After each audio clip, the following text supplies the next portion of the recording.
There's a lot of internal division in the human mind. It's just like a family system with parts playing different roles and pulling on each other and creating alliances. The moment you try to regulate your nervous system outside of yourself by controlling the external world, woo, you are in for some suffering. There are nuances to the way that men who are struggling show up relationally. I would love to break down what you observed in terms of these archetypes. The 4 words I focused on are douchebag, pussy, ass, and dick. Let's own these. Let's face the worst in ourselves so we can become our best. I wonder, what does so-called healing look like? There's a lot of people selling really easy solutions to complex problems. That's not been my experience in 20 years. Hi, and welcome back to Reclamation Radio. I am Dr. Kelly Brogan, and today I sit down with psychotherapist David Coates, who is internal family systems, aka parts work trained.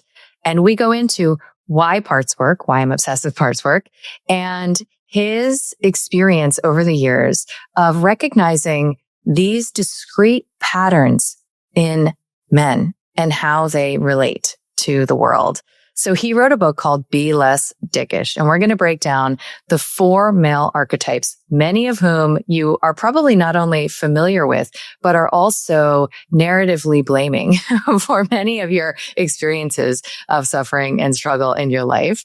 And we're going to talk about how not to take the bait, how not to collude with these dynamics. And I hope that you enjoy this fun and enlivening conversation and come to appreciate the complexity underpinning even the asshole's behavior.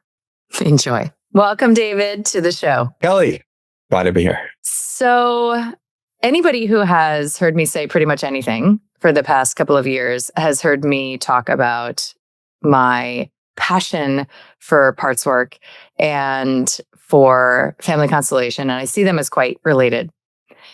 And when our mutual friend, Regina, introduced me to you, I was so thrilled to encounter somebody who was so on the page, so alive, so fascinating. I mean, there's like a million things we could talk about in this session together. And I want to start out with your expertise, though, which is parts work. That's the reason that she connected us, because I heard that she was working, as she was doing my program, she was working with internal family systems. And I said, I got to know your guy. Give me your guy. And it's such a delight to connect to you. So I wanted to start there before we dive into the juicy material that we are going to be navigating together today, to just really, I guess I don't take the opportunity often to really foreground, like, what the hell is parts work? Why do you care about it so much? Like, why do you love it? Why have you pursued expertise in it? And why do you bring it to your clients and your work? And maybe we can just sort of set the stage with that before we go into the many patterns that you have uncovered in your work.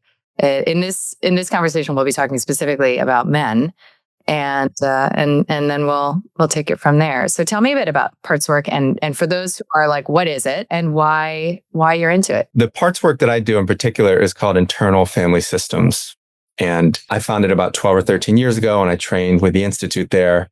And I not only work with clients with it, like, it's the paradigm that I live my life through. And that's where I'm most passionate about it. To me, it's not parts work just for healing, but it is great for that. It's great for trauma.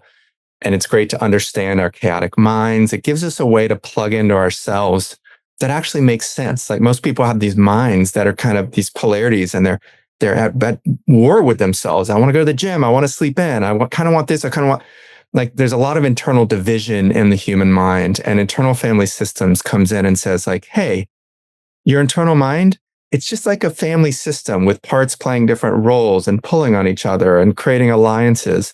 And so it allows you to actually pay attention to your mind. Like, before we started, one part of me was frustrated about the internet because I want this to go well. All right. And so right away, I'm just like, I'm with that part of me. I'm acknowledging its world and its experience. Like, yep, I get it. I'm right here with you. So I'm constantly engaging with the parts of me so they can actually get received and heard and cared for in the way that they need. And if they don't get that from me, they're just going to struggle amongst themselves. And the image I use is like, think of like a 4th grade classroom, and if the teacher's not present, the kids are going crazy. And they're throwing paper balls, and they're getting in arguments and fights. But the moment a really present teacher comes into that room and is holding it fucking down, the kids can feel it. Like we all can feel it when someone has that. And so the idea of IFS is we become that sense of presence that our parts connect with for soothing and grounding. It's an internal attachment model. So I love IFS because if you are triggered, you have a part that is triggered. That's what's happening. That's the information that the external world is giving you, is you have a part that's triggered. And most people orient towards what they did or said that they shouldn't say, what's messed up about the world, like they go externally. But the moment you try to regulate your nervous system outside of yourself by controlling the external world, woo, you are in for some suffering. You are in for it. Exactly. And it becomes this like holofractal mirror, right? Because the zero-sum game that you're playing on the outside is also going on the inside, where there's one part that imagines it can, take the wheel without acknowledging or validating any other parts. So there's this concept, maybe you can speak a bit about blending in parts work and how blending can drive suffering because of this zero-sum game consciousness, this victim consciousness. Yeah. Most people will blend with a part and then believe that part's view of the world. So that person said that thing, they shouldn't have said that thing, that was messed up, and they are the part. So a lot of parts work and IFS work is unblending. That is a part of me that is mad or frustrated. And just even me saying that, I get a little distance from that part. That part's not running the show anymore. So a lot of what I do with clients help you unblend from the parts. And the more intense the parts, because the intense parts are always protecting more vulnerable parts. So the intensity of your, what we call protectors in IFS is perfectly correlated with the vulnerability of what usually is a young part that holds some trauma, holds a burden. We use triggered parts to like appreciate them for how they're trying to create a sense of safety or understanding, right? There's no bad parts, which is one of the names of the IFS books that I love. And you appreciate that part for trying to help. Even the critic, you appreciate for like, yeah, you tell me what you're hoping for by criticizing me all the time. If you would just do the things I want you to fucking do, then everything would be great. Great. So even the critic, which most people hate their critic, is trying to help in its own way. So you see how these parts are trying to help. They'll relax a little bit and you can connect with the one that they've been protecting for a long time and do the deeper healing, which is what I love about this work. Totally. And that's why concepts even like self-sabotage fall away. If there is a benign and benevolent even intention for each of these parts, then there isn't such a thing as fucking yourself over, right? There's just different strategies for protecting yourself. Kelly, that's it. And then you can appreciate them. And even a suicidal part is met with like, okay, curiosity. Tell me about what you're hoping to do. Well, I want to stop the pain. Great. You want to stop the pain, right? And then you can actually appreciate the part for its positive intention. Most people are very afraid of like a suicidal voice in their head. And we just meet it as like, yeah, you're trying to help out in a desperate situation. And what if there was a way we could help heal the deeper pain? Would you still want to commit suicide? No, of course not. All right. So everything is held within this lens of everybody's trying to help in their own way. All these parts are trying to help. Even the darkest stuff isn't like pathology or a defense. It's just a part that took on a protective role and it's doing the best it can. Like, how beautiful is that? What if we all walked around the world experiencing ourselves that way and other people that way? They're doing the best they can to try to keep themselves safe, to take care of their vulnerability. Yeah. And accessing that radical curiosity. And I think back to when I was in practice, and because I was specialized in helping women to come off of meds. So I think back to when I was in clinical practice and my specialty was in helping women to come off of medications, and an experience of so-called suicidal ideation was, at any given time, it was probably 30% of my practice was verbalizing something to that extent. And when I look at the fact that I, for a decade never had a negative outcome and never had anybody even go to the emergency room or anything along those lines, I can credit it to some containment that I was able to offer because I was simply curious, right? Because I was able to hold my own freak out and to bring that energy of, this is fundamentally not a problem. There's nothing to fix here. And I see that as being the energy of a great parts work therapist like yourself brings that embrace and approval, radical approval, without the covert agenda to coerce any sort of outcome or any sort of prioritization even of one part over another. And it's kind of the only way, right? Is to get all of these parts in the room, to give them all a seat at the table, and to allow them to see each other, right? That's part of the goal, is that they start to see that there are other parts with the same intention, but different means of achieving it. Yes. I love what you just said. Like, there's no agenda. Like, if we come even with a subtle agenda to change a part or bring in a different perspective, clients feel that and their parts push back. They want to be met with like, tell me what you're doing. I want to know you. And you can't fake it. You've got to be genuinely curious about parts of people and what role they're playing, and then really appreciate and honor that, which is very easy to do because it's always something positive that they're trying to do, even if it's, dressed up as something that's quite severe in traditional psychology. So that's what I love about it. It's so powerful. And you have brought parts work and internal family systems specifically to what I would describe as the deep end of the therapeutic pool, with men that many would colloquially dismiss as narcissists, as, men in their toxic masculine, as those who I am surprised even find themselves in a therapeutic setting at all, right? So it's like how did they even end up in your room? Kind of a potentially even ambivalent patient about therapy itself. And you wrote a book about this. The book is amazingly titled Be Less Dickish. And I listened to it actually, and it is one of the most delightful books I have read. I cannot stop talking about it to all of my friends. And it's because everybody loves archetypes, right? It's like we love to feel like we can organize and sort these complex issues into meaningful categories. And what you have observed as a great therapist does is that the patterns that underpin so much of the reprehensible, triggering, and, in many ways, easy to pathologize behavior on the part of men. And I love this book because I'm really sick of the dehumanizing tropes around the narcissist, even though I am a passionate pattern recognizer. And I do see that there is, of course, a lot for us to learn from pattern recognition.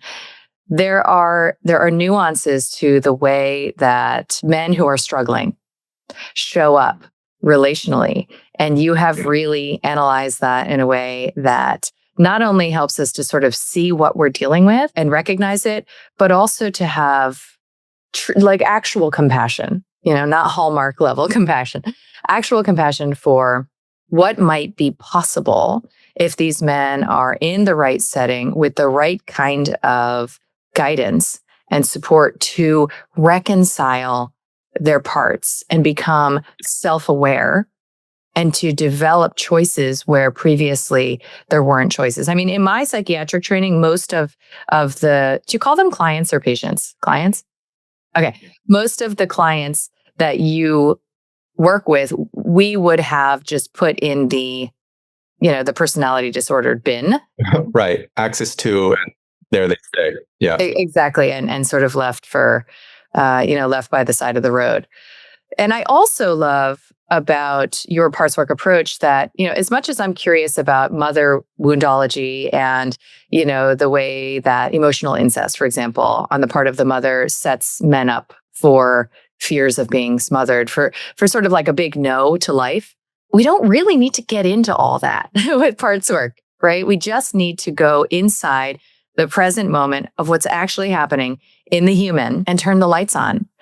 So I would love to kind of break down what you observed in terms of these archetypes, and to talk a little bit about when it is that you started to recognize that there are different kinds of men showing up, they're all struggling and they're in fact triggering you. I mean, you were pretty disclosing about, what they brought up in you, which of course is super relatable, and why you didn't say, this guy's beyond help, seek another therapist, please, or this is not going to work out.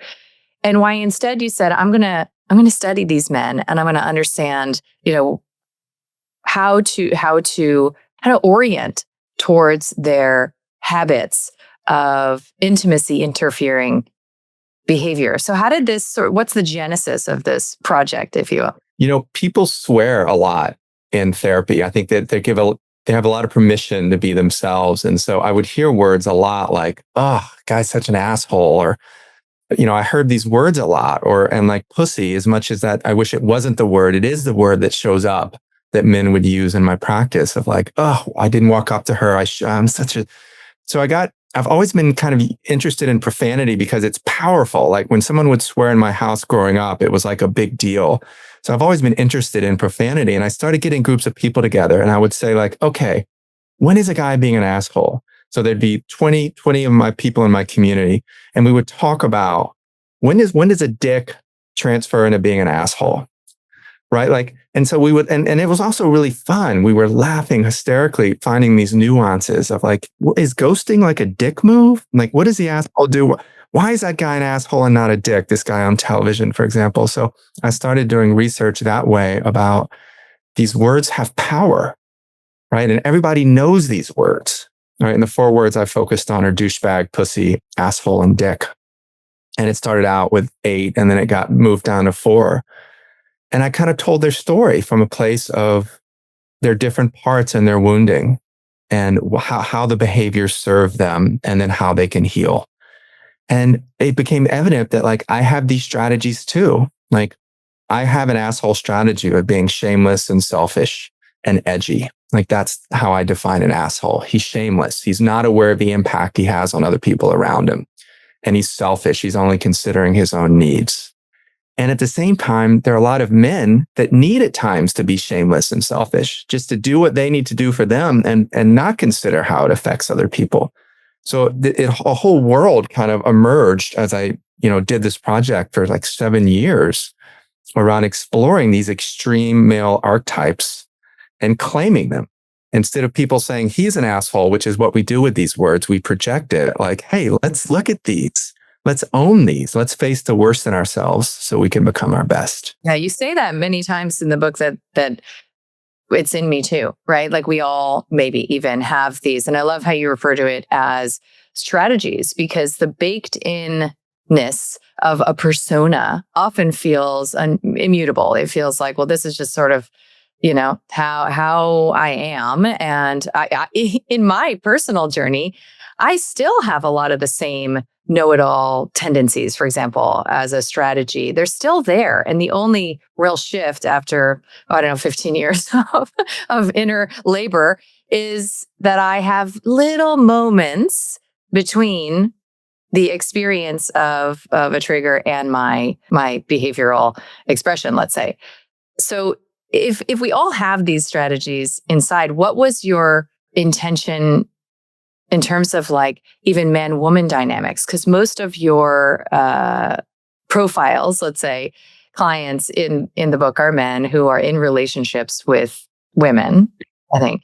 And, this is something that women are collectively struggling with. How do I characterize? How do I narrate? How do I make sure that my experience of suffering and struggle with a man is validated in an understandable way by others who didn't necessarily experience it firsthand? I mean, this is most of social media, at least in my feeds, is, consumed by women who are in their victim, sourcing, some sort of collective condemnation of men who play these parts. And I want to go through at least one characterization, one of these profiles to sort of demonstrate the arc. But what you show is that with enough time, like on the order of months, let's say, with enough time, there can be a shift And the women in these men's lives can feel and enjoy that shift. And yet, I certainly am a believer that it's no woman's role to send a man to therapy. So you're really putting it out there just for the collective to know, that this is it's a strategy, it's a response, and it's not necessarily like the essence of this person, right? Yeah, that was a big goal of my book, is I wanted partners of these men to recognize the behavior so they can stay in their own center. So all these guys in their extreme, they'll get triggered and they'll spin out to what I call the perimeter. They're not in their healthy center. They're on the perimeter. And they have all these ways of trying to seduce you to come out on the perimeter and meet them on their own terms. All right. So the dick will come out and he'll want you to convince you that, you victimized him in some way. You did him wrong. You need to understand that. And if you meet him out there under those conditions, when he's in that triggered part, you'll never get anywhere. So what I want people to be able to do is recognize behavior that is extreme or that isn't healthy, and to say, hold on, I'm going to stay here. I'm not going to meet you in your version of your world and your events. Like, pussy, I'm not going to come out there and take care of you. Dick, I'm not going to come out there and cuddle you and take responsibility. Douchebag, I'm not going to join you in your sort of illusory, sort of shameless version of yourself. I'm going to stay here with what I know. This is my experience. So to keep your center in the face of all these forces coming from men is what I want the reader to be able to do. Recognize that behavior. Don't get spun out with them on the perimeter of their extreme behavior. And instead, hold your ground. Yeah, which is where we really appreciate the struggle of the codependent, right? Because if you yourself are regulated, if you yourself have the capacity, I call it not taking the bait, right? To not take the bait, then you won't collude in your role, because it takes two, right? Like, it takes two in these roles. And while these big caricatures are the seeming pathological role, the identified patient, quote unquote, when you engage and as you say, you meet them at the perimeter, you are also playing a mirror, right? Like a mirroring role. And that's what you're suggesting is here's how to rupture the covenant, right? Like, here's how to discontinue this cycle. You have a part. Yeah. So the codependent role, and I think we're all a little codependent to some extent. Like, it's really hard to not. But when you feel that part of you, like, I think he's mad at me, for example, I need to go make sure he's not mad at me. Did I do something? That's a part. And then that would be your responsibility. Hold on, to recognize that part of you and help her realize that her sense of safety and connection starts with you. And that's a lot about what IFS is teaching people to keep their attention on their own parts so that part can actually soothe. Whereas if you blend with that part, this part will convince you, I need to make sure that he's okay with me. So that's the only way we can feel okay, is if I know he's okay with me. Hold on. That's the old story, right? Can you feel me with you right now, right? You start working with that part. You don't get pulled out into his world. You don't dance that dance anymore. But it starts with you going inside and recognizing your parts that are triggered in any relationship dynamic and starting with them. Yeah. Which is, it's sovereignty in these relational lifescapes. And I think part of what's and it's hard to do. Yes, it's the hardest. There's a lot of people selling really easy solutions to complex problems. And that's not been my experience in 20 years being a psychotherapist. Yes, couldn't agree more.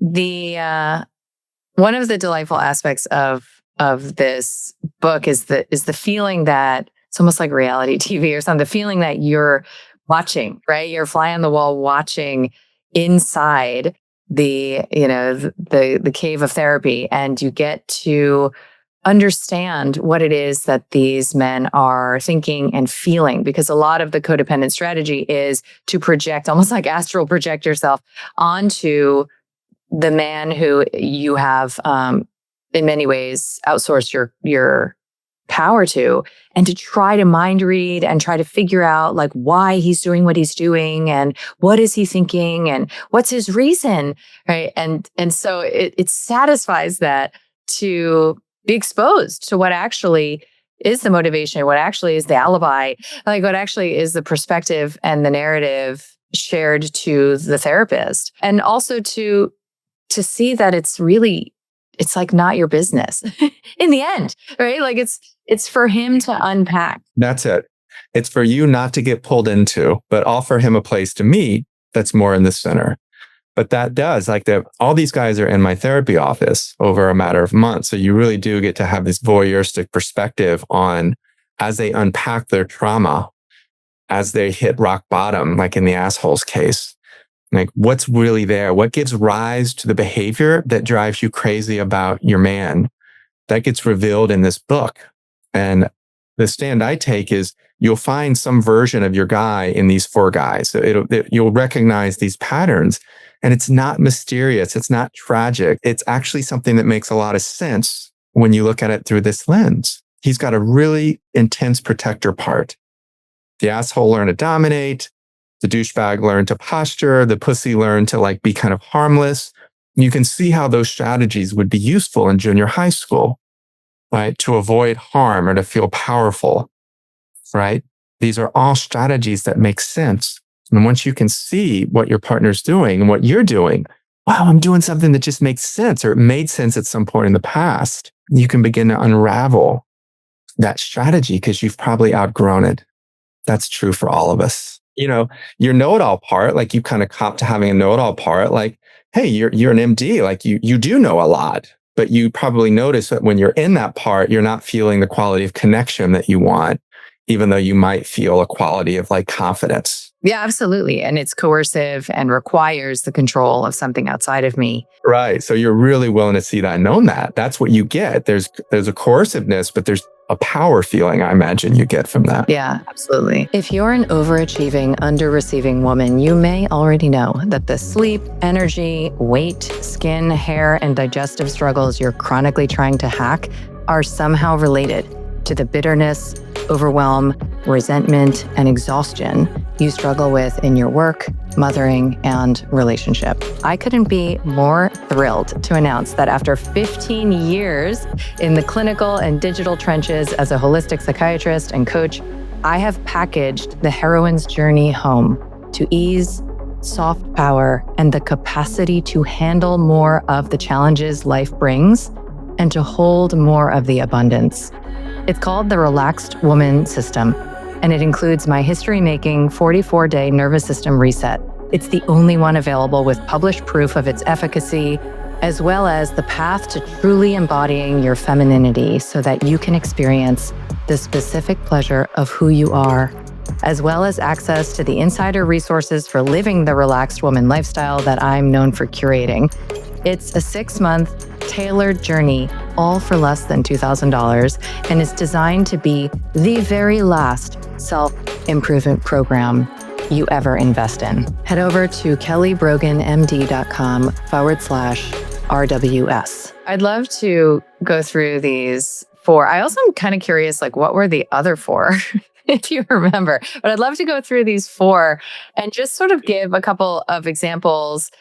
You know, it's obviously in so much color and so much detail in the book, but I find it fun, you know, to sort of start to paint the picture with a couple of examples and maybe even a client trajectory, sort of like how did it look when one presented in a seemingly impossible bind of like a shit show dumpster fire of his life, and where did you get to, right? Like, what are the goals that are realistic? So, okay. So the first one is the asshole, and it's pretty intuitive. Like you chose words that evoke something quite intuitive, but I still think it's worth nailing down exactly what the caricature of this archetype is meant to reference. So you alluded a little bit, but this is the man who. Think of the asshole as the guy. Like a classic asshole move is to like just cut in a long line and just not give a shit. Like most of us would be self-conscious when we're cutting in a line.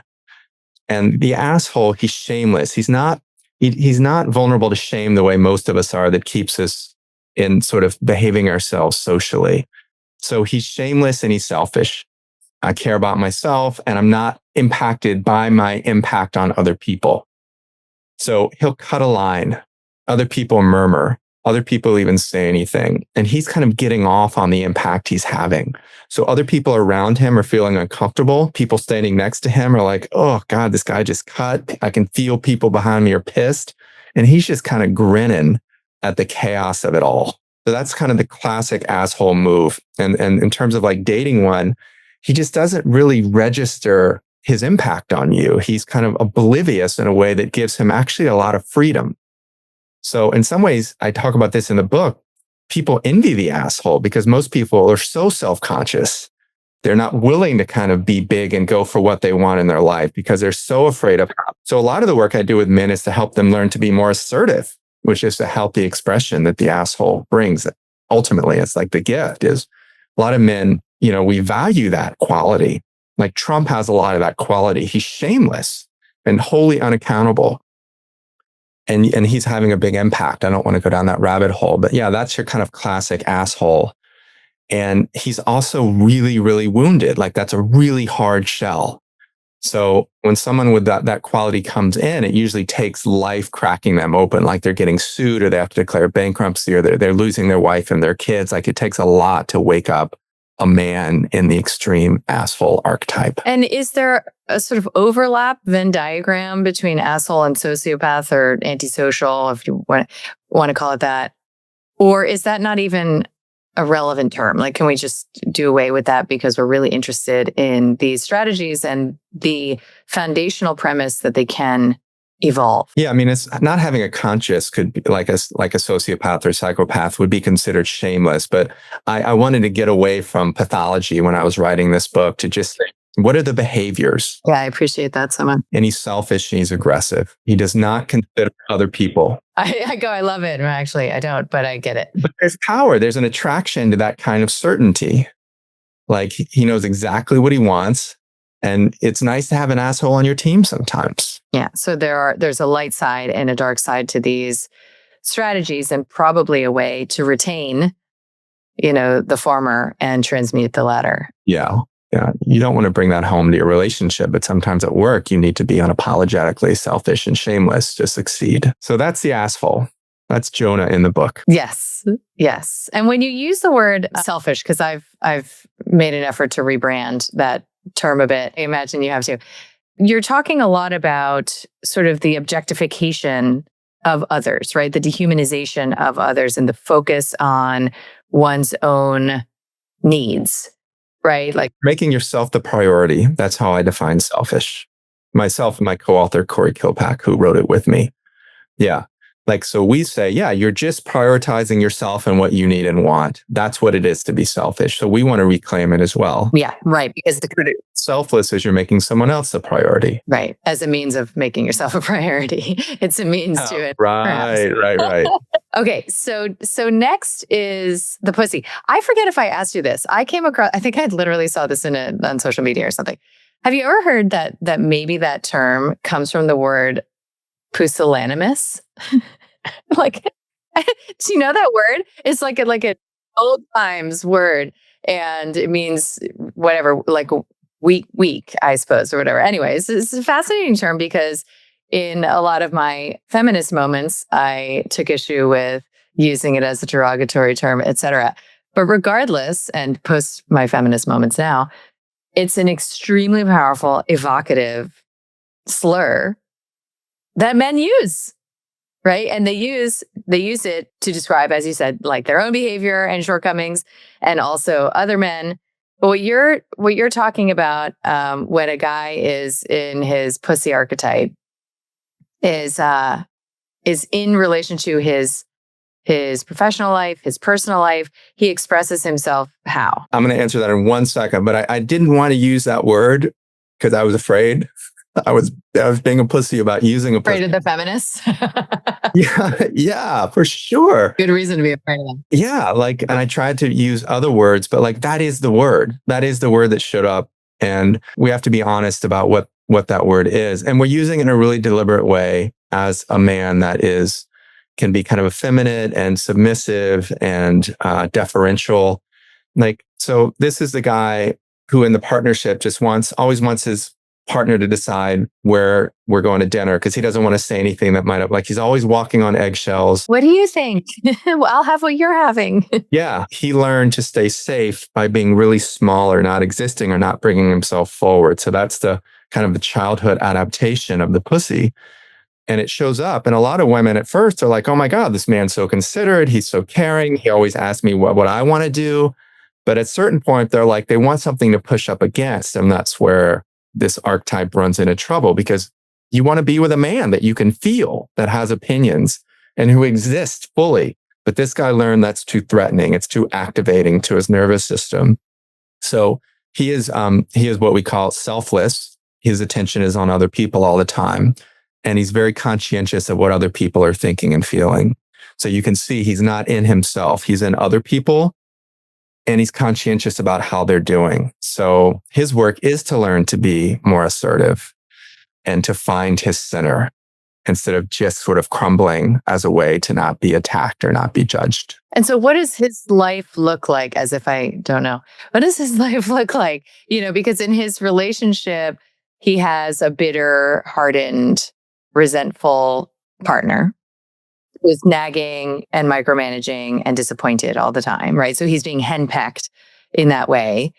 And then professionally, what typically is going on for this guy? Yeah, like he ends up in a position where it's very predictable and reliable, the role he's supposed to play, low conflict, just don't rock the boat. Like bureaucracy has a lot of roles for people like him.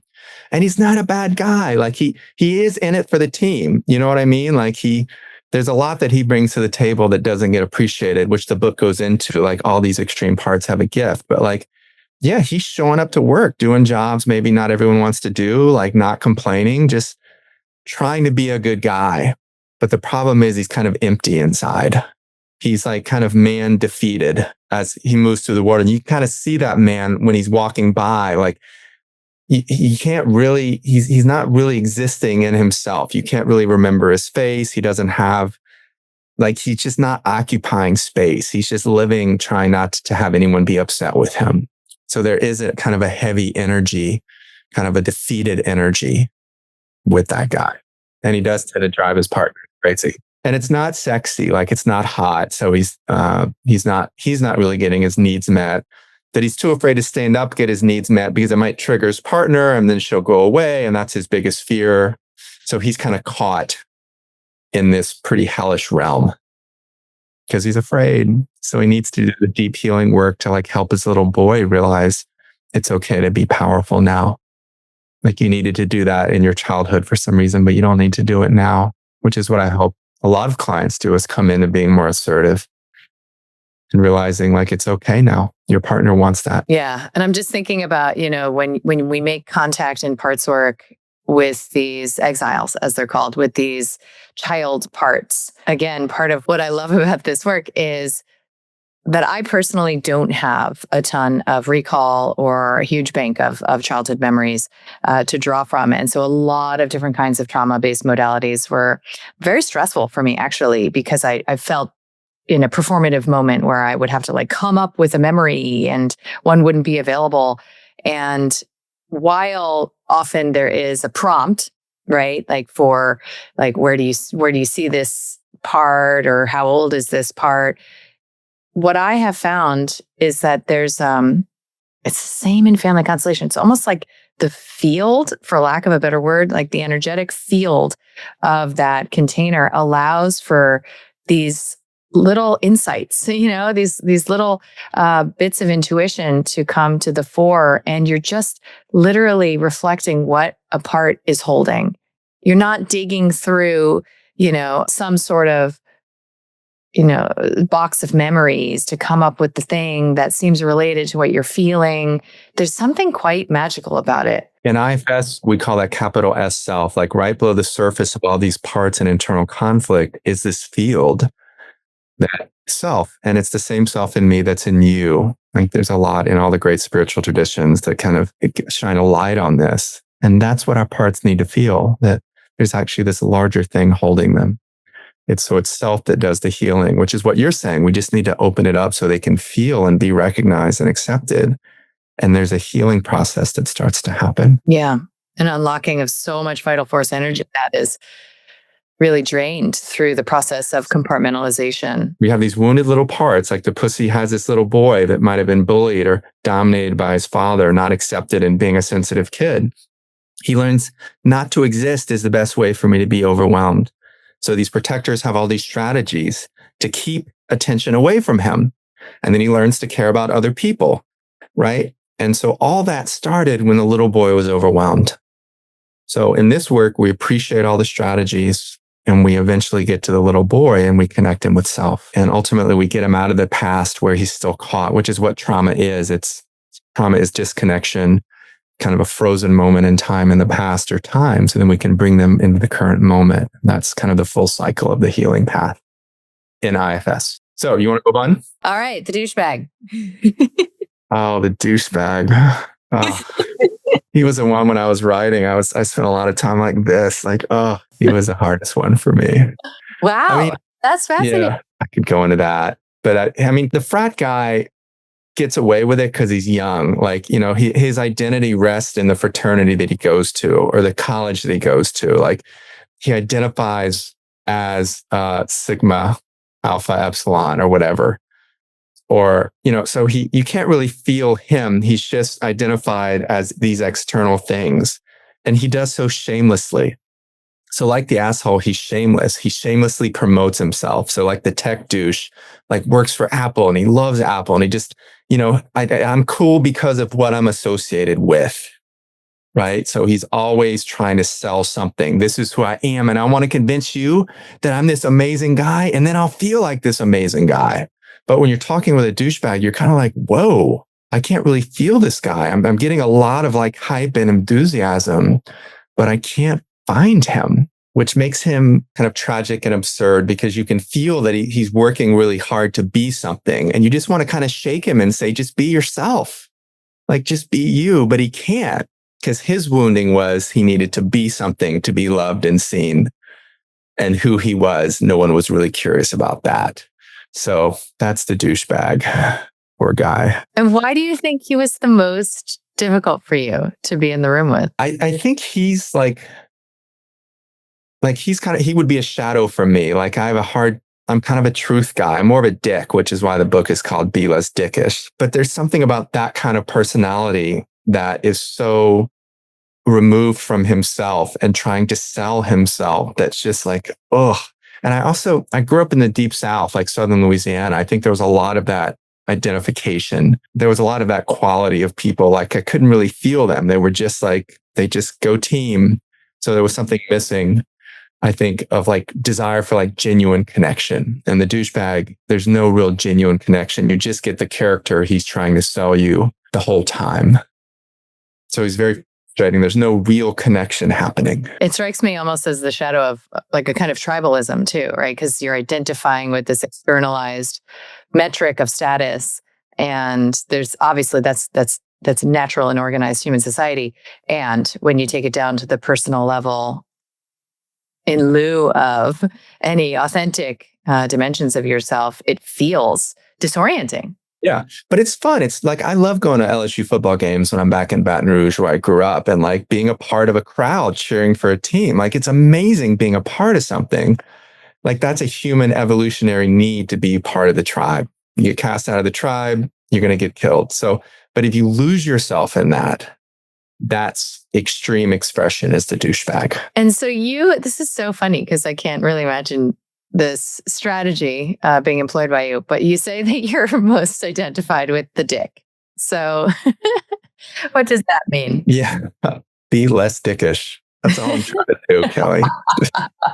It's a noble effort. Yeah. Like the dick is kind of the contrarian. Like oh man, I'm thinking about the character in the book. Like, but the dick always feels like things aren't going the way he wants them to go.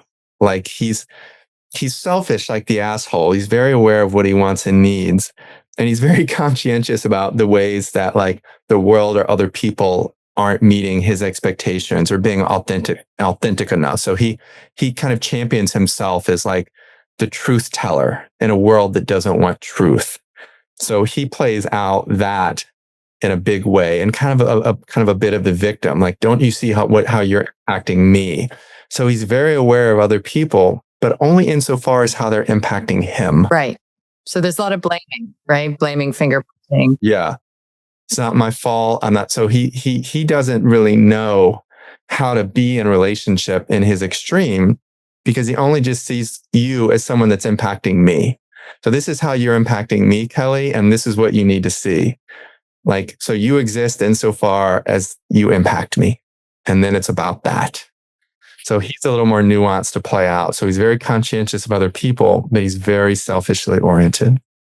So he's the guy that's always feeling screwed, victimized, and then justified in his kind of bad behavior. You did this to me, so of course I didn't show up for our date because you said that thing earlier. So it's always your fault. See, the asshole, you don't even exist. That's the big difference, right? Your experience, the dick, you exist as someone that has fucked me over in some way. And I'm going to tell you about it. Yes, absolutely. Yeah. The douchebag, I want to sell you on who I am, and then you'll think I'm amazing and I'll feel amazing. The pussy, I want you to kind of take care of me and be in control so I'll feel safe.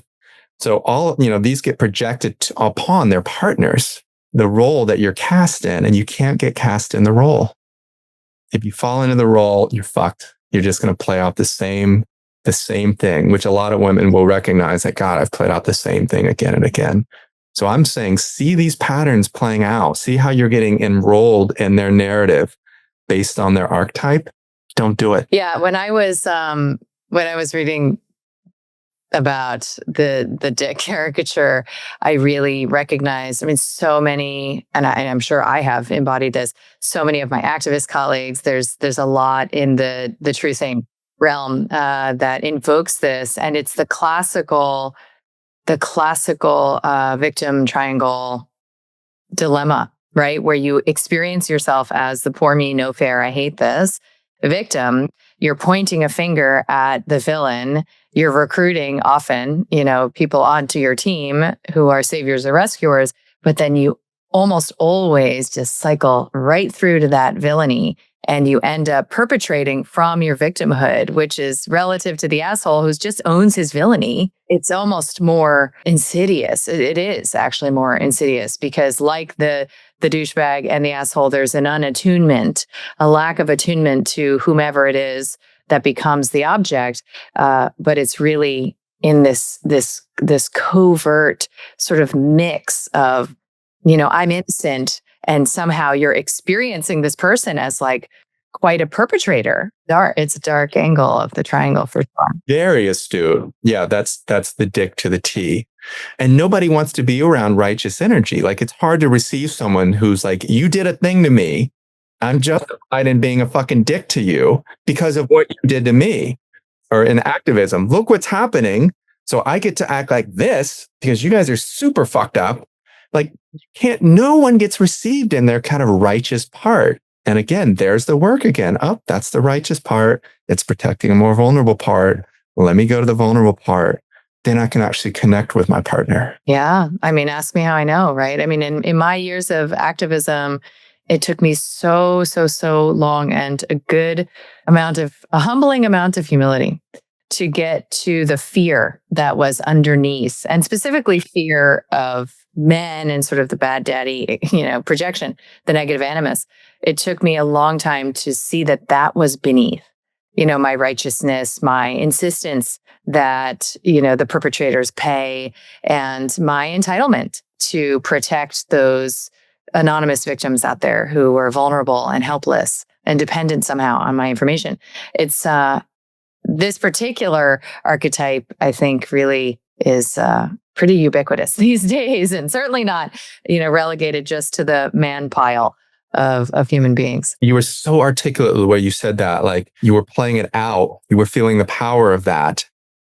Like, you just played out the cycle, but then it doesn't actually ever get anywhere. Like, that's the painful part. Like, no one can really receive you, even if you have science on your side. If you come from that energy, no one's going to be able to receive you. And like, that's what we play out. And I've had a lot of activists in my practice, and that's the work we do. Like, what's that part afraid will happen if it doesn't go out there and try to shift this in the world? And invariably, there'll be some part that will feel like they'll be alone forever or they'll be in pain forever. Like when we try to externalize the deep inner healing, it just doesn't work. I have so much compassion for that. Yeah. It took me a long time to get there.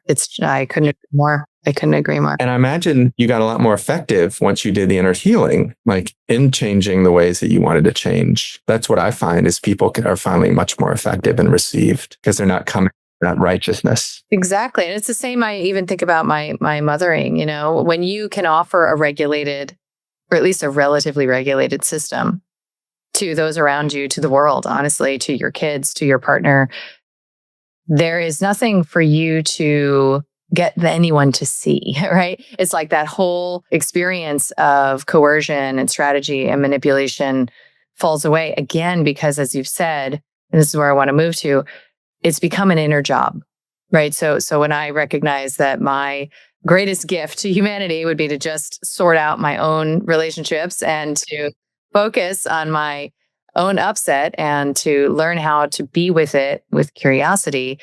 Yeah, I shifted. I matured probably to a great extent, and my entire professional life shifted, and so did all of my relationships. So when you talk about this being an inner focus, an inner job, I wonder if you can depict for us maybe one example of the arc, because that was the most beautiful part of these clinical stories, these clients that you shared. And most of them obviously are an amalgamation of many clients who you were exposed to.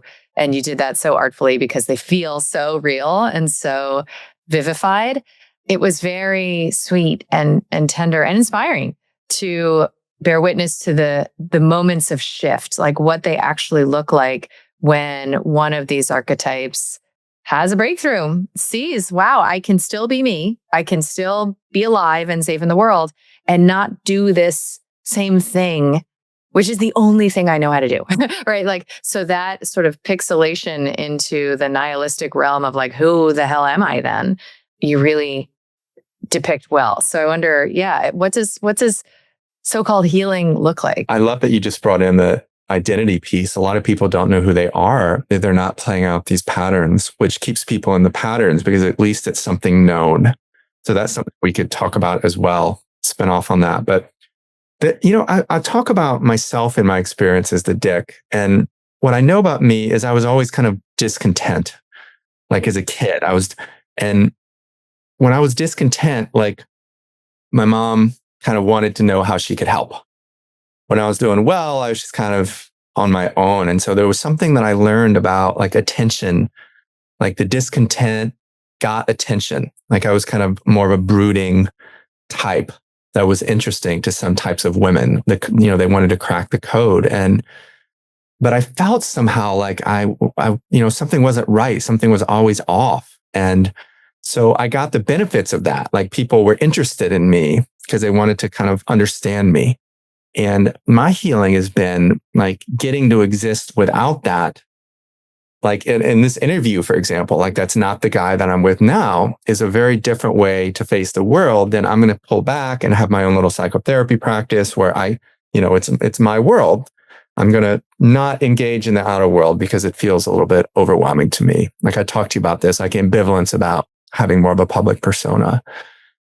And so for me, letting go of that kind of like, I don't like this, I don't like that, was really vulnerable to say, hey, I really like internal family systems parts work. I really think it can change the world. And to be a little douchey about it feels ego dystonic. Like I think everyone should perceive reality through the lens of this model. And it's amazing. It's something I never would have said before. I would be much more comfortable saying, this is what I don't like about the way things are, so I'm not going to play anymore. As opposed to me saying, hey, I'm ready to play. I think I have a better way and I'm going to tell you about it. So that's an example of like integrating a different way of facing the world. That's been my process this last decade. Yeah. So it's almost recruiting the gifts of these other archetypes. Yeah. And learning to be more shameless, like the asshole, and like this thing that I think really matters. For example, like I think this is something everyone should explore, is this IFS model. I think it's brilliant. And And to give you kind of a different answer, like for the example, for the douchebag is his whole persona falls apart. People don't want to be friends with him anymore, except people who want to use him and take advantage of him. And he has to face the emptiness inside. He has to face the time where he decided, wow, I became a great tennis player or a great student because that's what made my parents happy, or that's what I felt like I had to do. But really, when I did that, I abandoned some core experience of myself as like an artist or like a free loving, like happy, some other version got left behind. So the douchebag has to go back and reclaim that from the past, the part of him that got exiled out, so he could be the thing society or his parents wanted him to be. He has to find himself. He has to heal that. And I imagine, like any hero's journey, you hold these clients through the dark night of the soul, right? Where there is, and you depict that, in these stories, where there is that seemingly intolerable collapse, right?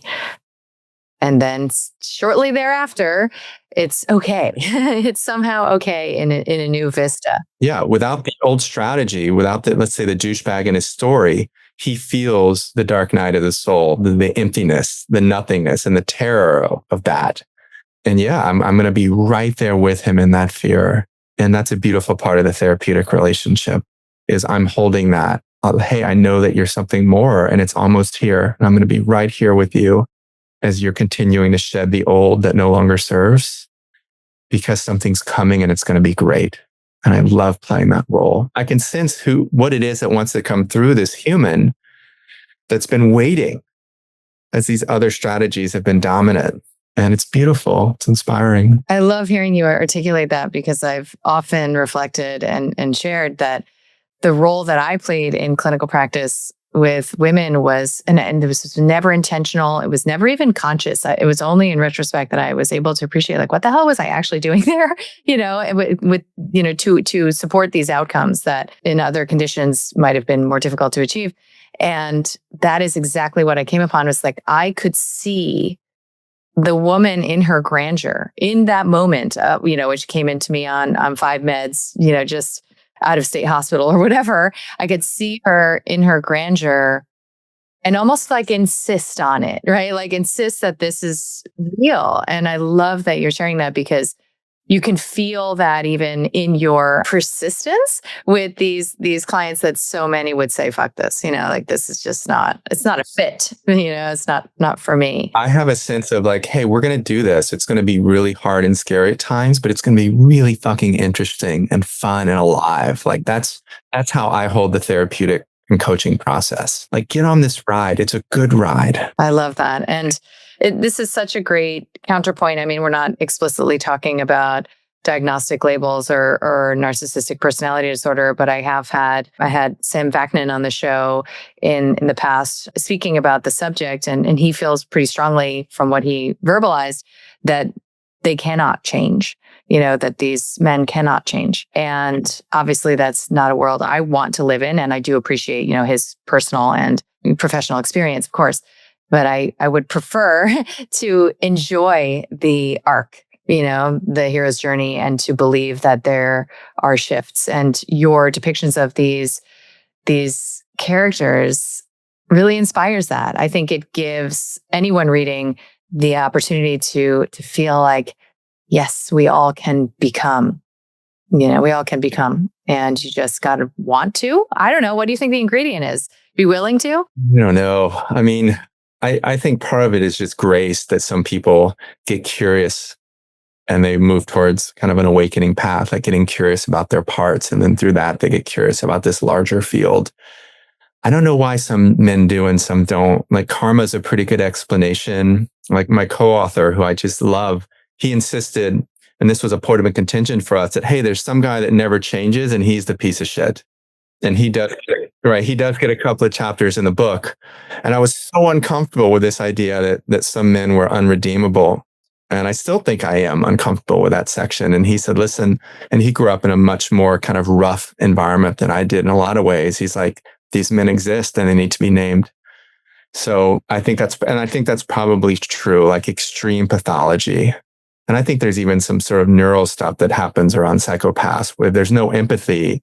What is change possible if there's no awareness of a compassionate ability to be with our own experience and other people's experience? I don't know, Kelly. Maybe it's just that it feels important, maybe even to soften the attachment that maybe folks like you and I might even have to that redemption moment, to say, yeah, and some people choose not to. And that's totally fucking okay. Some people are on they're watching a different movie. And I'm not trying to change. I used to want to change everybody, but like, yeah, everyone gets to have their own ride. And you mentioned the word redemption, like that's a big theme in IFS as well, as so many people's parts are playing out. Like, I'm going to redeem some painful experience when I was a kid where I got bullied by being really strong and successful.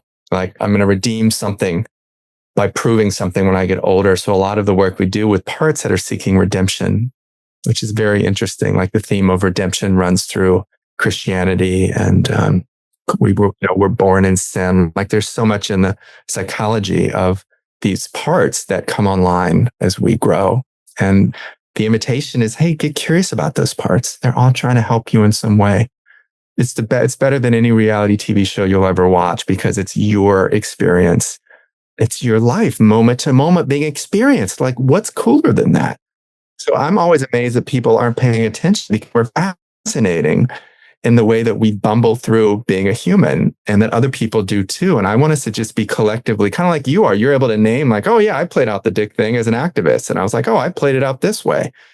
And like, these are the conversations that to me are really rich because they're real. Like, hey, this is what is happening over here. What's happening over there? What was threatening maybe gets rebranded as interesting, and fun even. Yeah. Like when I feel like a guy with really intense energy, like, yeah, he's really holding down that kind of like power dominant thing. I'm going to steer clear of it most likely because I don't want to engage in that energy. But like, oh yeah, I see what he's holding down. I see what he's doing. Yeah, that's how he's dancing. So I want to close out with this question because you touch on it towards the end of the book, and I thought it was so beautiful and really anchors a lot of what we've come to in this conversation around the existential depth of what we're dealing with here. And you talk about the difference between surrender and submission, and specifically the role of surrender as a comportment maybe towards reality for these men. And I'd love to just, close on that because I think it's quite important. Yeah. I've thought about that a lot. Surrender is to what is. Like Byron Katie frames it, you mentioned earlier, is like when you argue with reality, you lose only 100% of the time, is kind of a famous quote from her. And I see surrender that way. Like what's actually happening in the moment, like before you go into dick mode or pussy strategies or asshole dominance or douchebag showmanship, what is actually happening? And if you can surrender to that moment, okay, I'm getting like my chest is getting a little tight. I'm getting a little contraction. My breath is getting shallow. Like, okay, I'm telling myself a story that like, I need to be different than I am right now. Like, I just want people to surrender to the thing that's just actually happening because that's the thing that's always happening. So surrender is just like surrender to reality as it is, not the layers that you put on top of it to create the dramas that lead to these extreme archetypes, but just to what is. And be curious about what is, not what we wish was or what we think they're doing or what should be. Just what is in this moment, what's happening in this nervous system. What are the different parts in my mind that are telling stories right now? And to come into relationship to that. That's all it is. Bring your curiosity here as opposed to out there. You don't need to play out these strategies to get by in the world anymore. Get curious. Get curious about other people. That's what I want.